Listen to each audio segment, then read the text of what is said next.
Hi, I'm Marshall Vandruff. I love to draw animals, especially from my imagination.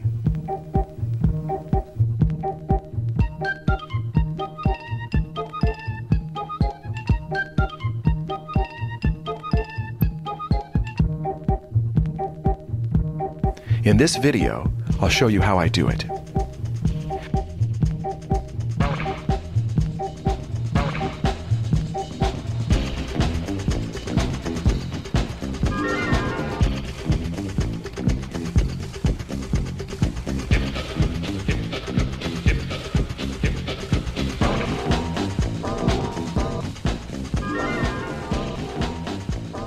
The approach to drawing that I teach is the approach used by the masters whose works I love. Rembrandt, Heinrich Klei,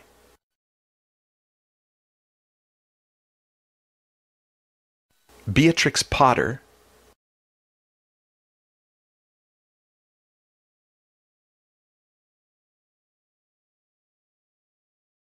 Winsor McCay,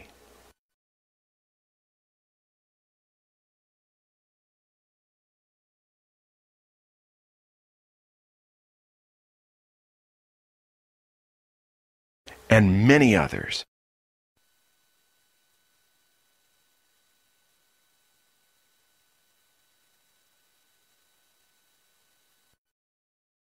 These artists worked in all different styles, but with the same basic drawing skills: anatomy, form, and gesture. They mastered these to the point that they could draw easily, letting their feelings come through their pictures. That's my goal: to learn to draw animals like these masters did from imagination.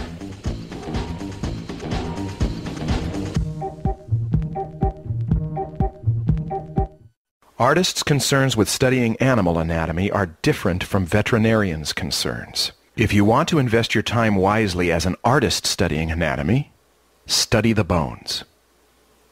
The skeleton is the structural foundation of an animal's body. No matter how much weight an animal gains, the bones stay the same. They force the shape of the form in some parts of the body. If you know the skull, you know the underlying foundation of the head. The same goes with the feet,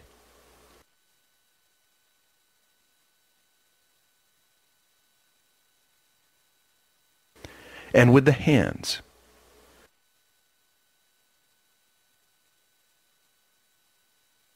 The skeleton determines the pivot points. Bones bend in relationship to each other, but each bone stays rigid. If you don't know where these points are, your animals will look like they're made out of stretching rubber. So we'll study pivot points. A generic animal's spine is convex to the top, but it has little knobs that stick out of it called dorsal spines that make it look concave to the top. A generic animal has a rib cage and a pelvis, a neck that comes out of the core of the spine, and a head that faces forward when it's on all four legs.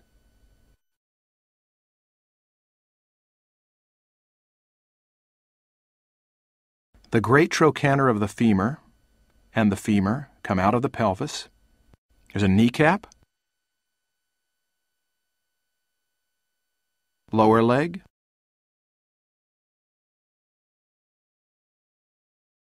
heel and foot,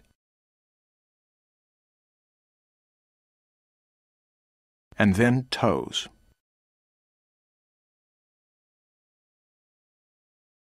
The shoulder blade angles forward, and the upper arm angles back. 2/3 of the weight of the animal is in the front, so a vertical line will help you keep that idea of a pillar in mind, holding the weight of the animal when it's at rest. A wrist, and then a hand and fingers. Ligament and muscle in the back of the neck, throat in the front, belly and abdomen in the back, the back of the thigh, the front of the thigh, the lower leg or calf muscles,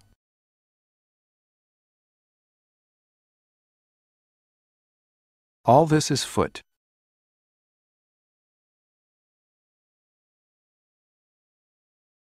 All this is upper arm, all this is lower arm, all this is hand.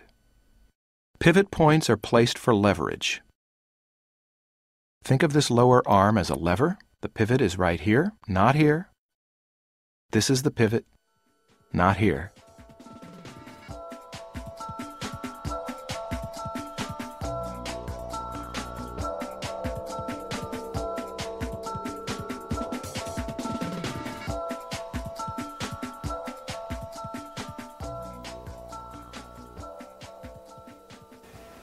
A typical horse's body fits into a square that is 2 2/3 head lengths high and wide. If you divide the square in half, the torso fits into the area above it. 2/3 of it is rib cage, the back third is pelvis. The spine holds the rib cage and goes through the pelvis, which is about a head length itself.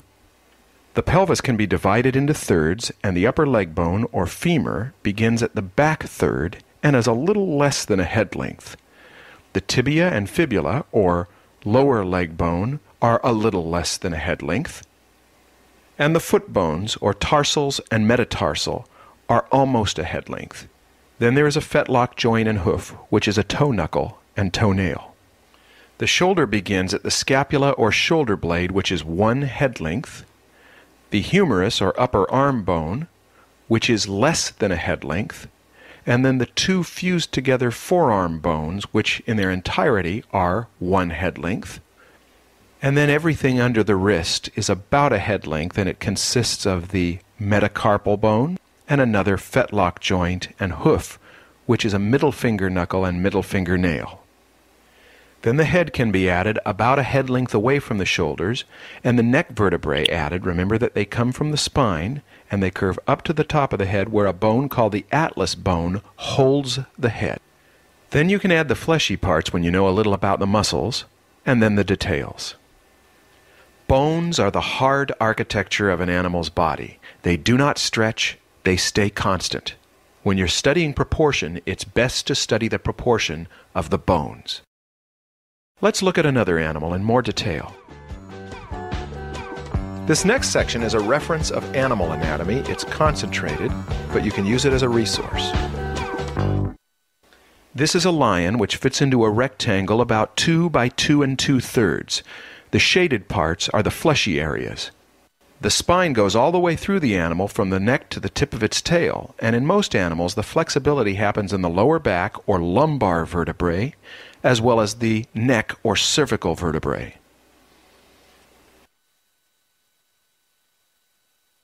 The pelvis holds the femur, which is the upper leg bone, and the most important part of the femur is the great trochanter because it can be seen on a fleshed animal. That's called a landmark point.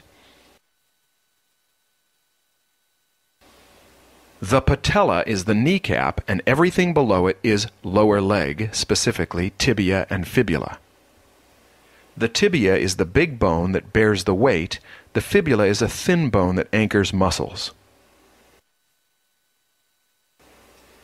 Everything below tibia and fibula is foot.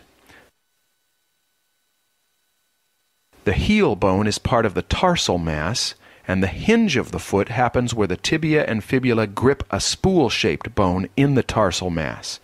Below that are metatarsals, phalanges, and toenails, which are claws. That completes the hind leg. The front leg begins at the shoulder blade, or scapula. Notice that on a cat, the scapula rises above the profile of the spine. The scapula has a special ridge on it called the spine of the scapula that is an important landmark point. The scapula holds the humerus, or upper arm bone, and then the ulna and radius make up the 2 forearm bones. The elbow is part of the ulna, and it's offset a bit from the hinge for better leverage.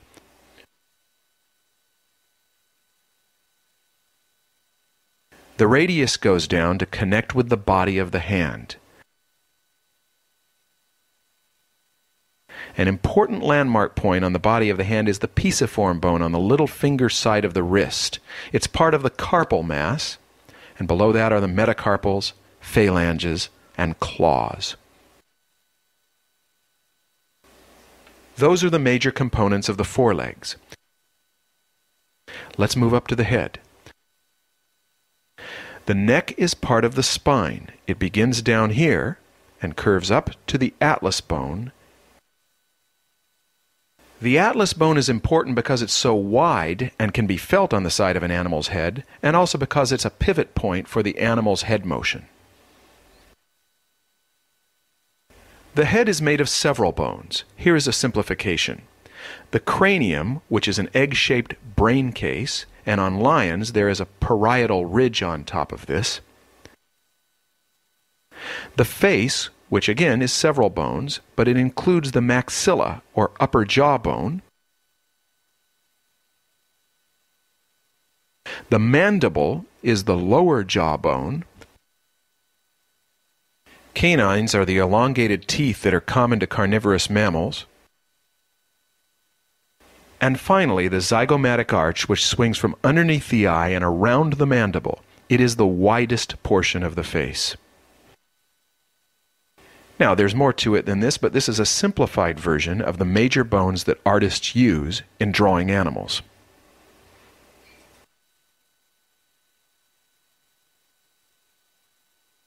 When you study skeletons, start with the big shapes and relationships.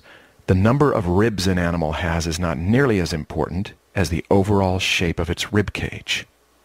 The same is true of the pelvis, the shoulders, the head. The details are not important until you first mastered the relative size and shape.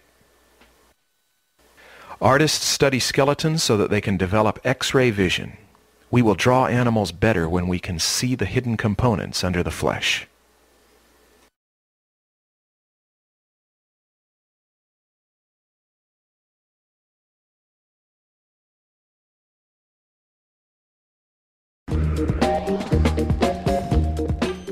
A good exercise is to work from photographs and draw only the bones as if you're seeing the animal with X-ray vision.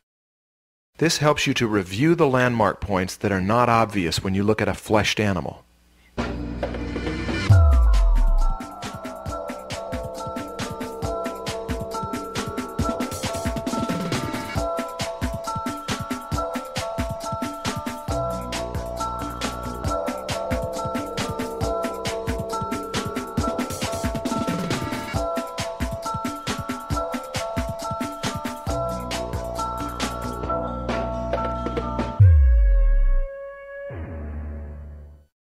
Now let's move to the muscles. They are usually not seen because they're covered with skin, fat, or fur.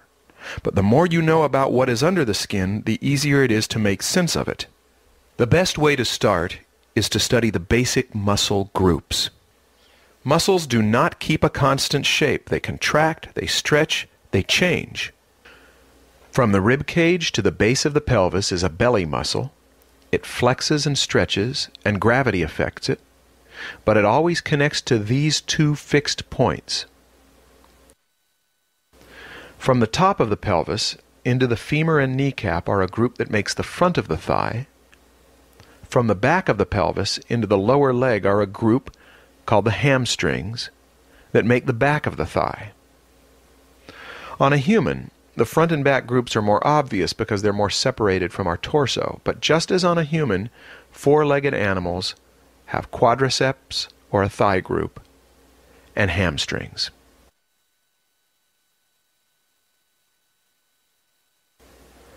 On the lower leg, the calf group on the back propels an animal. It pulls the heel by way of the Achilles tendon. On the outside front of the lower leg is a complex extensor group that lifts the foot forward.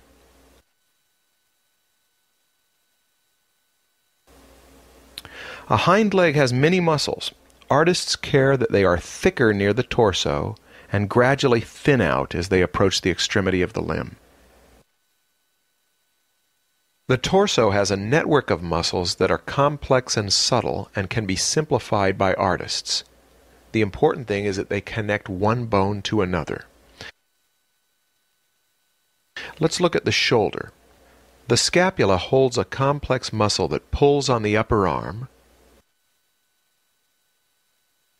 The scapula and humerus hold another complex muscle that pulls on the ulna. They are the deltoid and the triceps. These muscles are not only complex, they also change shape when they move, so we need a way to simplify them. They are thick enough to cast shadows when lit from above, and we can see two parentheses shapes in these positions. These two dark accents can help us see the deltoid and triceps as simple, distinct groups. From the front of the lower arm into the back of the hand is the forearm extensor group. From the back of the forearm into the palm is the flexor group. The neck has two groups that artists study, the spine to skull group, which is fairly thin and very flexible, and the more noticeable neck to arm group, which spirals from behind the ear into the chest and upper arm. On the face, the two dominant muscles that are used for biting and chewing are the masseter, which is below the zygomatic arch, and the temporalis, which fills in the side of the cranium. Anatomy is complex. If you want to study it further, I recommend this 100-year-old textbook by Ellenberger, Dittrich, and Baum, available from Dover Publications. I've studied this book for years, and I still go to it for reference on details.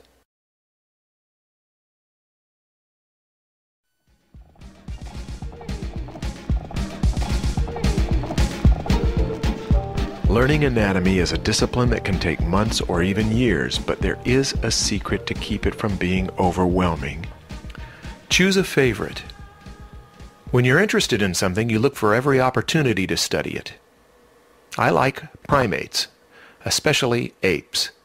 I love to draw them, and eventually I get to know their anatomy so well that drawing them becomes easy.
more you understand the anatomy of one animal, the easier it will be to draw that animal and all others as well.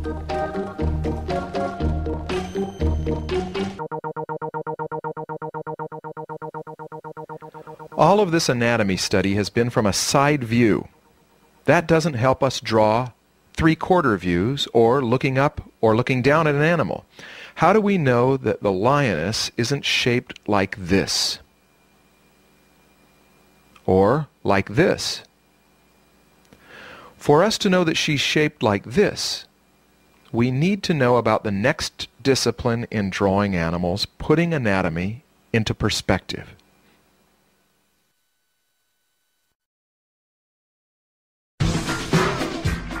Let's start with a box in which a standing animal will fit.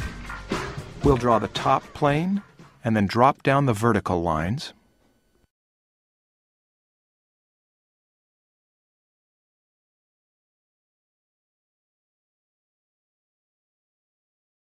And with any box, there are three line systems. The height line, which we'll call Y.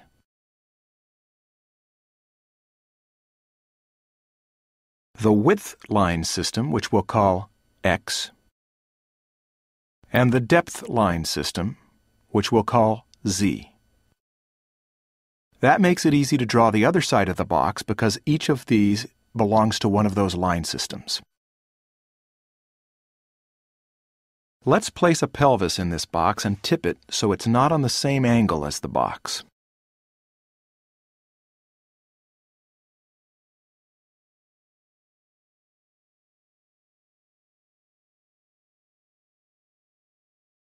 But notice that the width line systems of that pelvis are still on X.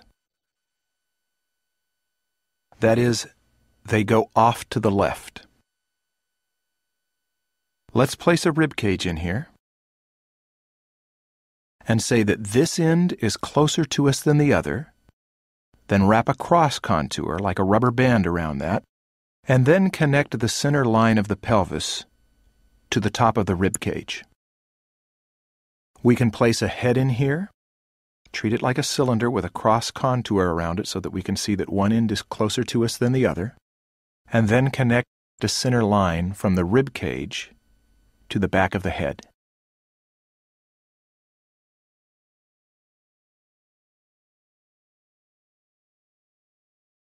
Now we have solid structure from which to build the animal's limbs.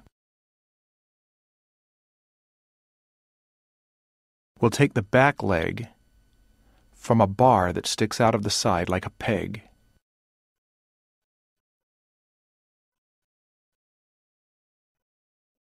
Pull the femur down and wrap a rubber band around it.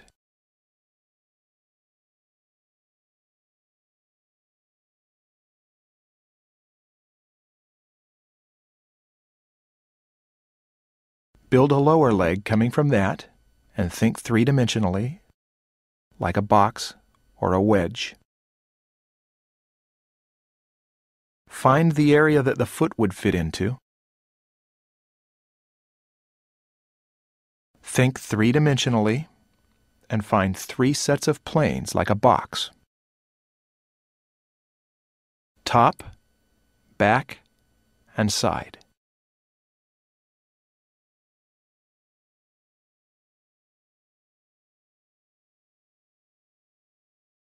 Now, if I want to find that foot on the other side, if it were parallel, I'd find it on the X line that runs across the ground.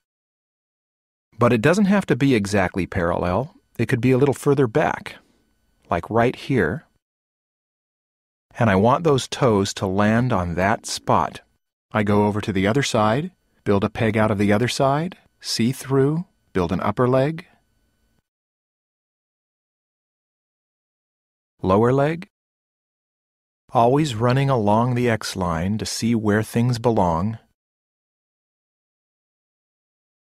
referring to that X line, and then adjusting and building a foot that's a little further back.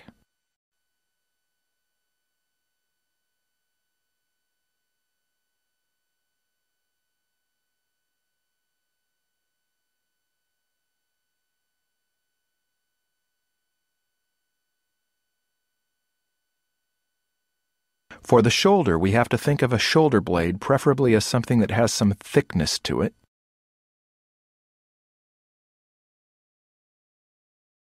So we'll treat it like a box with 3 planes.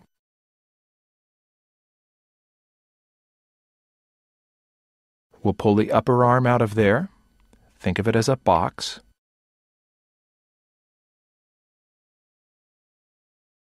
Place the general position of the lower arm and hand, and then thicken it up by finding corners. The wrist would be about here.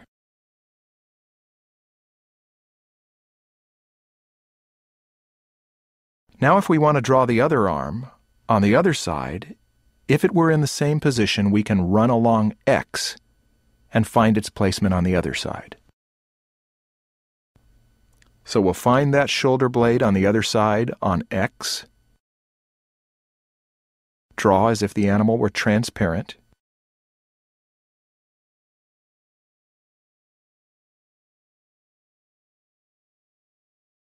Along X to find where we are, and then build that one on the other side.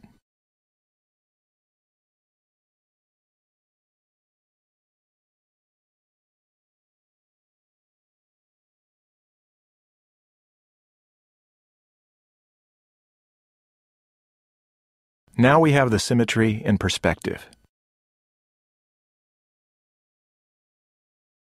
When Doré drew this picture of Don Quixote, in order to make a down view on the horse, he had to think of the horse as fitting in a box so that its hindquarters would have 3 planes like this.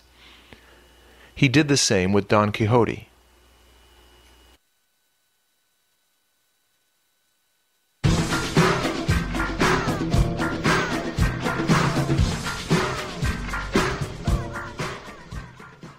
Let's do a back view of a dog's skeletal structure. We'll start with a box for the pelvis, see through onto the other side. Out of this point, we'll build a bar for the great trochanter of the femur. Go over to the other side and see that that bar would stick out on the other side. Then when we place that femur in there, we ask, which end is closer to us? This one or this one?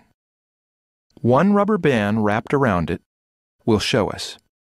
Let me show you what I did. I thought of the femur as a cylinder with one end closer to me than the other, and this rubber band shows that. Now if I want to make that cylinder more specific, turn it into a box, I run a line down here for a corner, snap this rubber band tight here, snap it tight there.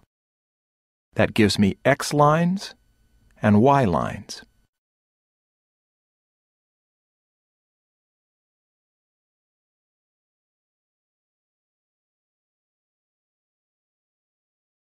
Now we'll build a lower leg somewhere in here. Get the shape of it, and then ask, is this end closer or is that end closer? One rubber band will tell us. Here's what I did. I thought of a simple cylinder. When I want to make that cylinder into a box, I can run the corner along and snap those rubber bands tight.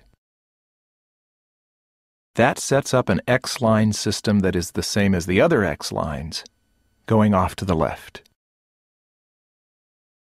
Now to draw the foot, I'll draw the shape of it in there and ask which end is closer to me. This end or that end? One rubber band makes it clear. I'll show the end of it and then construct this so that it has a corner and becomes like a box. Now what line system will that be? X going off to the left, just like that one. Now I'll construct the side plane of the foot, because this is all side plane, and then around the front place where the toes would be, trying to see through to the other side.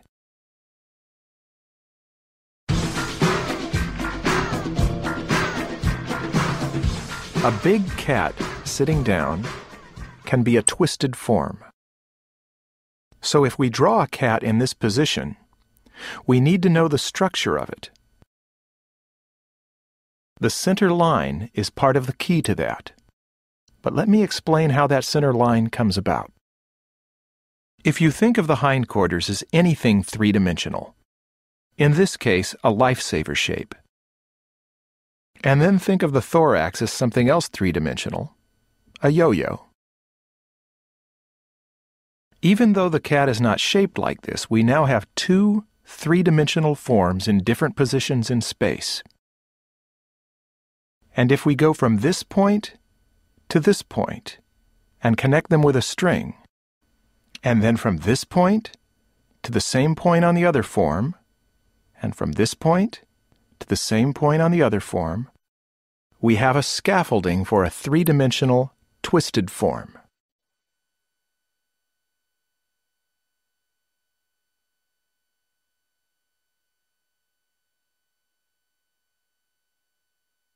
The arm would fit in here. Now, if that head is going to face in another direction, off to the left, we need to think of it as something three-dimensional. If it were a ball and it had a center line on the back of it, it would be in this position, so we can think of it, again, as a disc. If we place that disc, find the center line, and go from this point to that point, then we are thinking three-dimensionally on a flat piece of paper.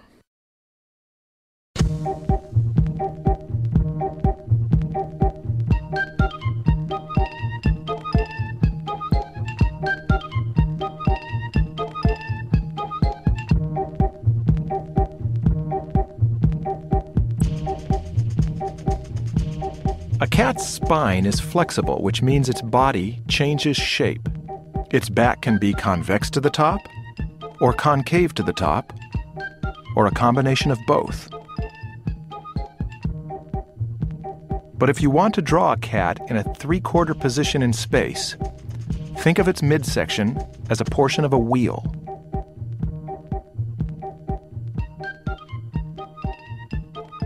If you can draw that wheel tipped into space, drawing the cat's body is simply translating one form into another.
Thinking in three-dimensional forms applies not only to the animal's entire body, but also to the individual details.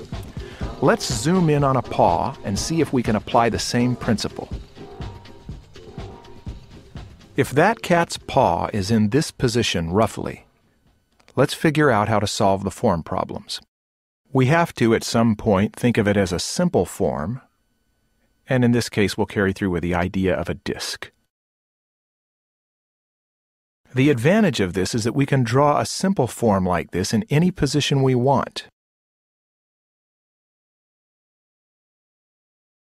Once we have its position in space, we can divide up the segments and say that each one of these is the area in which a claw will fit.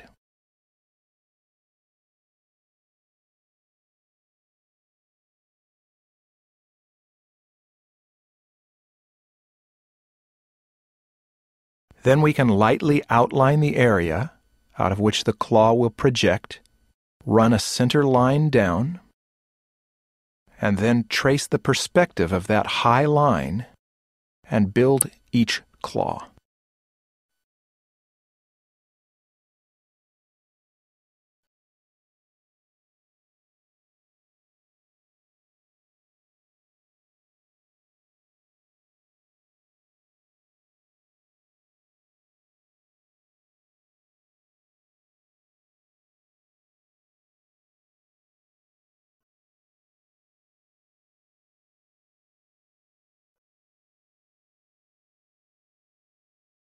But this still looks too much like a disc. A cat's claw is more organic, and so we want some roundness to the sheath. So we can draw the outlines a little rounder, and think of this again as something very simple, like a disc facing toward us. But it's not a disc, it's rounder, so watch how we draw it more like an olive.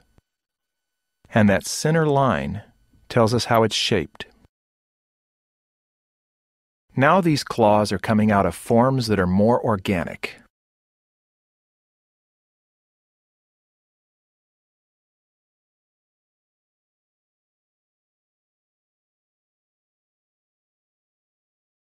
The more confident you are with where these forms are in space, the easier it will be to shade them, because you'll know which planes are facing which direction.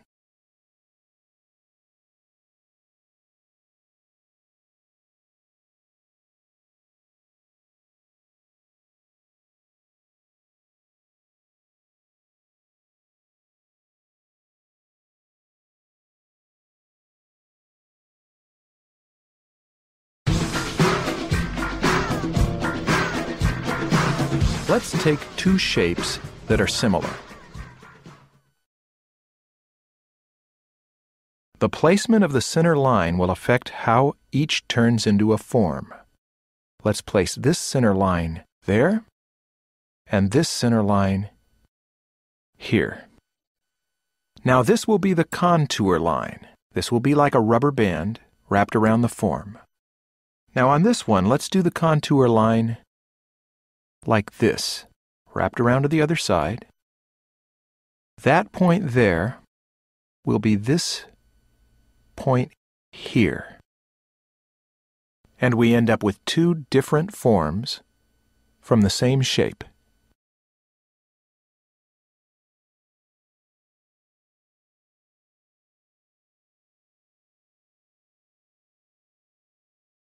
Now when we want to place details, like an eye, we can say this one fits here, and the other one will fit on the X line over on the other side. If we want to add a fin, we build it out of that center line. The fin on this one would be in a different position because the center line shows that that top plane is expanded.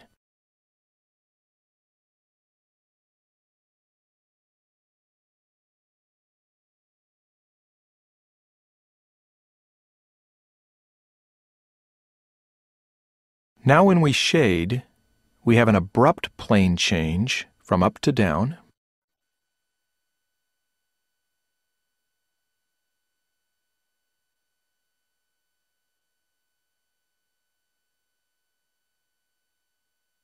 And on this one, it's a gradual plane change from up to down, so we have softer shading.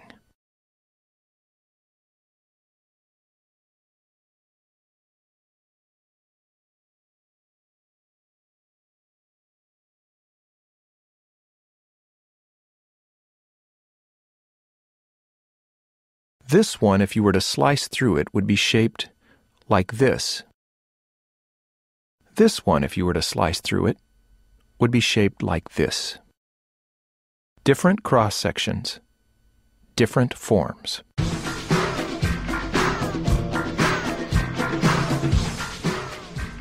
An animal's bones have a range of motion. The pivot point for the femur is here. The arc that it would make if it could swing all the way around is here, and the green area is the amount of actual range. Same with the lower leg, pivot point, arc, and the range within the arc. The foot has the pivot point a little within the ankle, and a range of motion. Same with the back hoof. With the upper arm, the forearm, the wrist, and that front fetlock joint. If you're an animator, you have to know this, but more importantly, you have to put it into three-dimensional space. A circle is a line that stays at the same distance from a center point. The center point is the pivot of an arc that an animal's limb can move along. Think of this as an animal's limb, and it can be in any of these positions. If we want to draw that limb so it's tipped in space, we must see the circle tipped in space, which becomes an ellipse. To think three-dimensionally, imagine it as a wheel that has a peg stuck in the center of it. We can now draw that limb in the same position that we saw it from the side, only now it's in a three-dimensional, three-quarter front view. That one is that one. This one would be this one. Now it's foreshortened, and we can tell exactly how much it's foreshortened. The one that goes back would go into a position like this.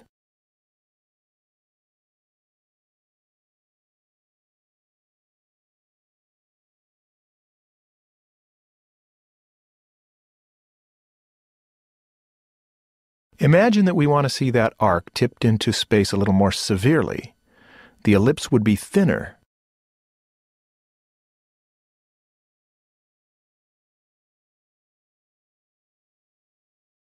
We would place a vertical limb in there.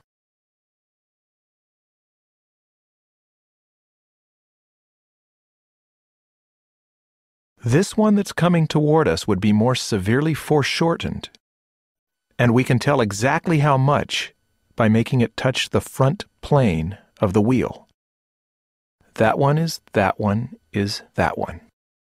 This back one is also more foreshortened. It will touch the back rim of the wheel. Keeping that ellipse in mind helps us to place limbs in space. This one is like that, this one like that, and this one like that.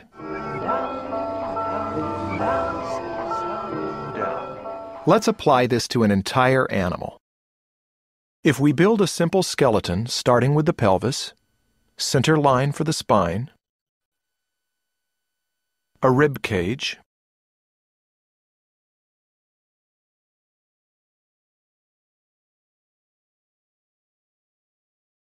a neck and head coming toward us,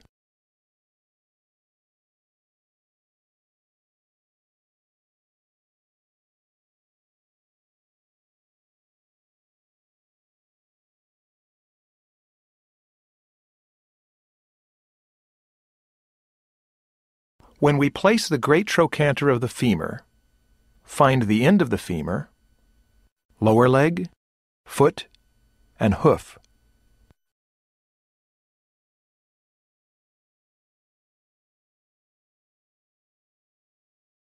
That great trochanter is the center of an arc that would look like this. When we see that arc, we know how much that leg will foreshorten if it touches the front plane of that arc, or that back point. The range of motion of that back leg is now in perspective.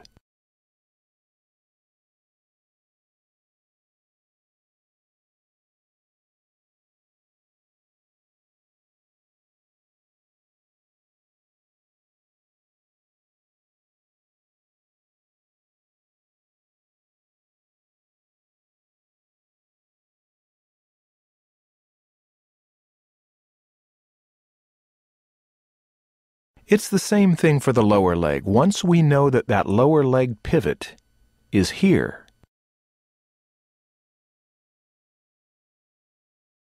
where does that lower leg end? If we can see the whole ellipse that it would make if it were in motion, then we can see how long it would be if it were in this position or any position. With the foot, remember where the pivot point is. Where does that toe knuckle land? Find the pivot, and then the arc that it would make if it were a complete circle. And now we can trace that point on the arc when it's placed in perspective. It's the same thing with the front limbs, if we can rough them in first.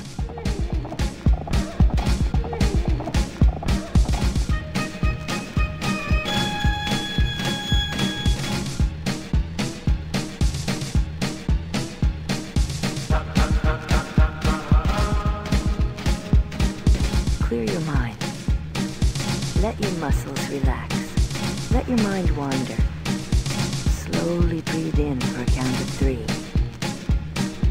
1, 2, 3, and out. If we draw a globe and say that this peg is the North Pole, What are you doing? the center line will be straight up and down and will go from the North Pole to the South Pole. The lines to the left will gradually curve more and more like the outside outline. The ones at the right will also become more curved, and they will pack together more tightly. The distance between the first two is more than the distance between these ones that foreshorten as they go around the globe. If you're drawing an animal's head which is made out of round forms, you can begin by thinking of them as circles, but eventually you'll want to see them as forms, spheres. This cat's muzzle has planes like the globe does.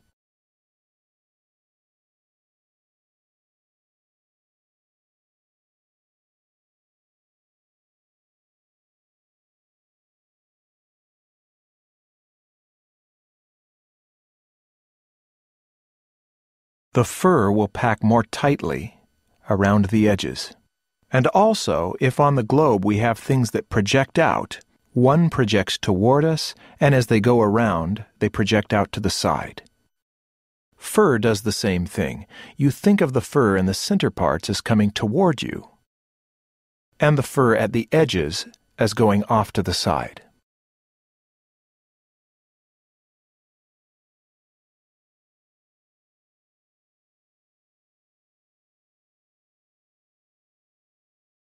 A line drawn on the right side of the face would curve similar to the way it does on a globe, but it would also show other bumps.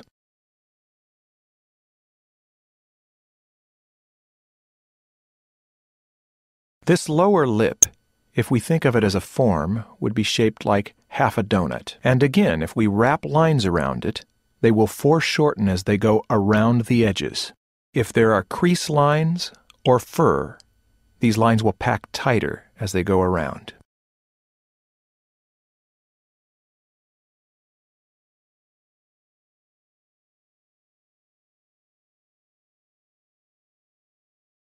When you shade a form, you ask which part faces away from the light, and that part will be darker.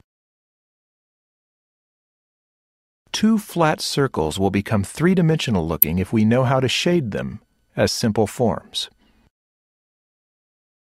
So one ball melded into another, 2 melded in for eyeballs,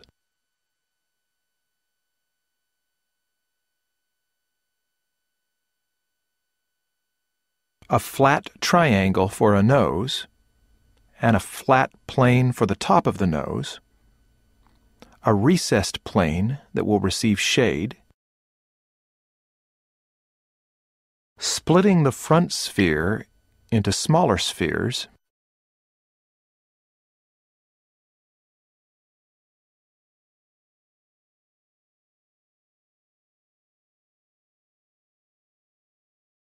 and then in placing ears on the animal, thinking of them first as simply as they can be thought of, and yet still three-dimensional, 2 half discs with a plane that faces toward light and a plane that faces away from light. We must think this way before putting detail onto the forms, because if we know the forms, details are relatively easy.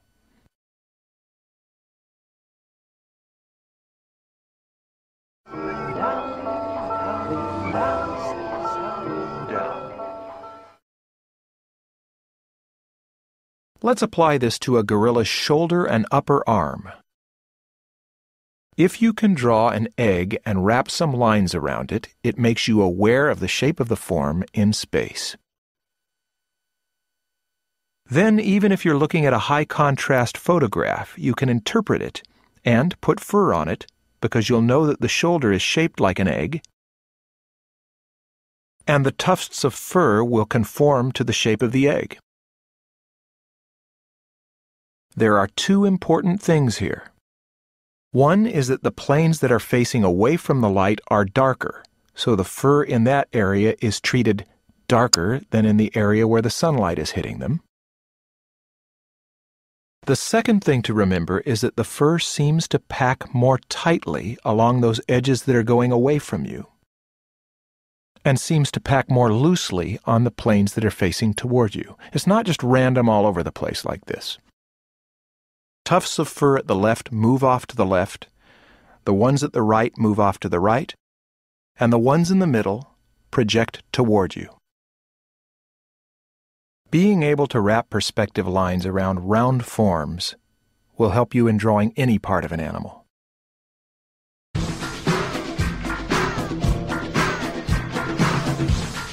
Most of what I've demonstrated are robot animals. But artists do not study form in order to draw mannequins or mechanical animals. We master the illusion of three-dimensional objects so that we can then draw anything, any way we want.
Gesture drawing means drawing what an animal is doing rather than drawing its anatomy or form.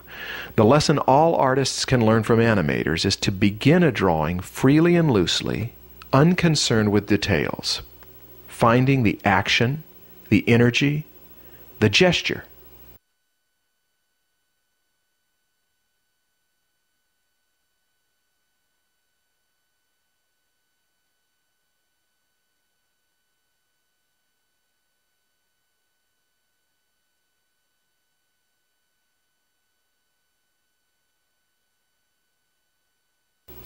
One way to practice gesture is to draw with only a few lines to represent the entire animal. This trains you to see and feel the total drawing.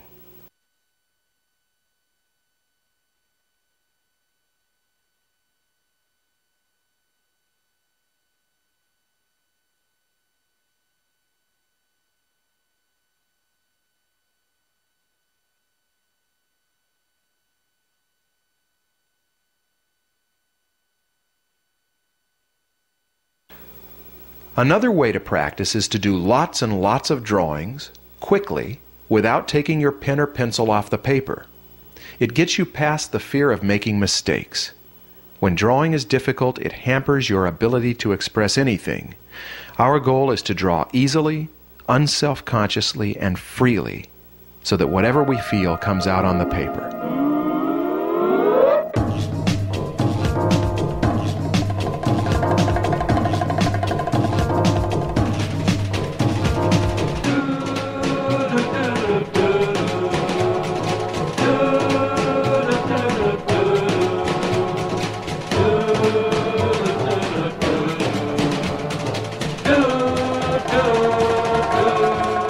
Let's look at one of history's greatest gesture artists, Heinrich Kley. Heinrich Kley worked in his sketchbook without doing preliminary drawing. He put the pen down on the paper and found the forms as he went. When he did more finished work, he had to, early in the process, feel the exuberance of the elephants, the pulling on that tail, the leaning back of those alligators. Drawing begins with feeling, which is gesture.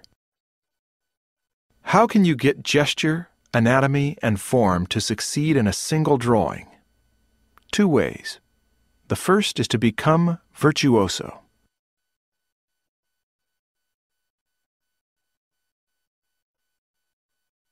This drawing is by Rembrandt van Rijn. Every line and area of tone reveals his mastery of anatomy and form and is expressively beautiful. This is virtuoso drawing. It comes from practicing until the subconscious mind does all the technical work. The second way is to work in stages.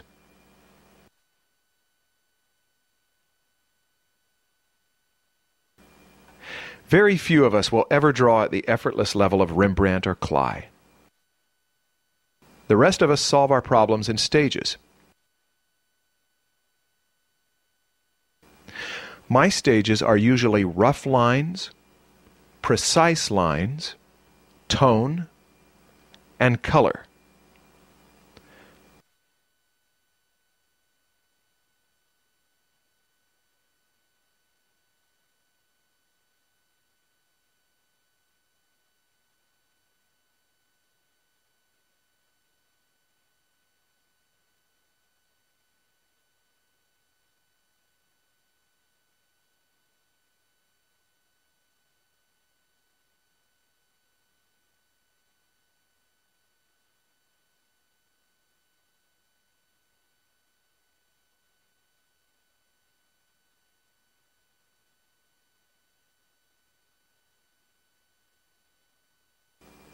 Sometimes it goes smoothly. When I drew this thumbnail for Alice in Wonderland's conversation with the caterpillar, it grew from the thumbnail, but it didn't change in its basic design.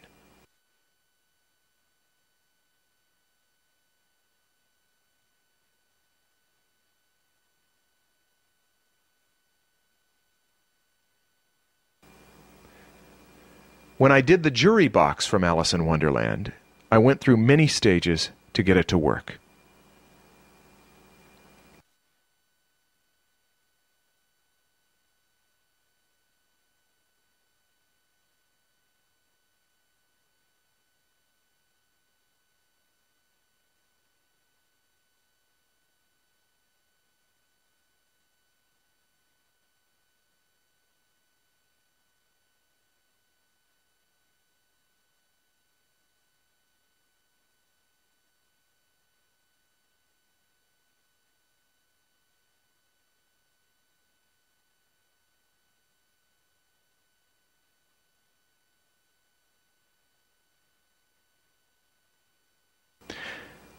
Beware of formulas like dividing the canvas into thirds or grids or anything mathematical. Formulas can help you arrange your design, but they can also destroy the feeling that prompted you to make the design. Composition is organizing lines, marks, shapes, and patterns in a way that feels right for this picture.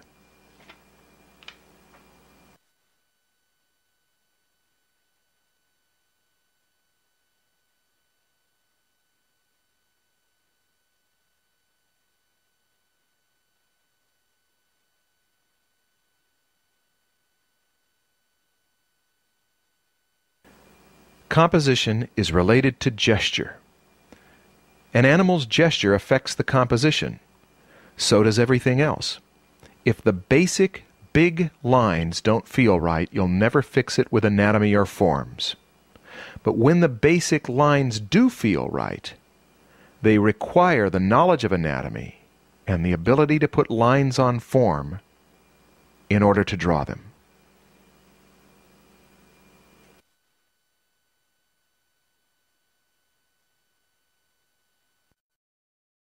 I've shown you how I draw animals using gesture, anatomy and form, and by working in stages. You'll find more resources for mastering draftsmanship at our website, Draw123. All of us who draw need to master the classic disciplines, whether we're drawing people, animals, or monsters.